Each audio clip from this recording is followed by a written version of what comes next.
હનુમાનજીના જન્મ પૌરાણિક કથા. કહેવાય છે કે હનુમાનજીના માતા અંજના એક અપ્સરા હતા. તેમને શ્રાપને લીધે પૃથ્વી પર જન્મ લેવો પડ્યો. આ શ્રાપથી એમને ત્યારે જ મુક્તિ મળતી જ્યારે તેઓ સંતાનને જન્મ આપતા. વાલ્મીકી રામાયણ મુજબ કેસરી શ્રી હનુમાનજીના પિતા હતા. તે સુમેરુ રાજ્યના રાજા અને બૃહસ્પતિના પુત્ર હતા. અંજનાએ સંતાન પ્રાપ્તિ માટે 12 વર્ષો સુધી ભગવાન શિવની તપસ્યા કરી અને ફલસ્વરૂપ હનુમાનજીનો જન્મ થયો. એક કથા કહે છે કે હનુમાનજીને બહુ ભૂખ લાગી હતી ત્યારે તે આકાશમાં ઉડ્યા અને સૂર્યને ફળ સમજીને ખાવા દોડ્યા. એ જ દિવસે રાહુ પણ સૂર્ય પોતાનો ગ્રાસ બનાવવામાં આવ્યો હતો. જો કે તેઓ હનુમાનજીને તે બીજો રાહુ સમજી બેઠા. એ જ વખતે ઇન્દ્રએ પવનપુત્ર પર વગ્રથી પ્રહાર કર્યો જેનાથી એમની હડચી પર વાગ્યું.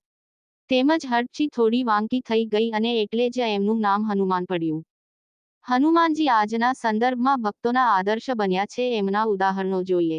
હનુમાનજી વિશે તુલસીદાસજી લખે છે કે સંકટ કટે મિટે સબ પીરા, જો હનુમત બલબીરા, એટલે કે હનુમાનજીમાં દરેક પ્રકારના કષ્ટને દૂર કરવાની ક્ષમતા છે.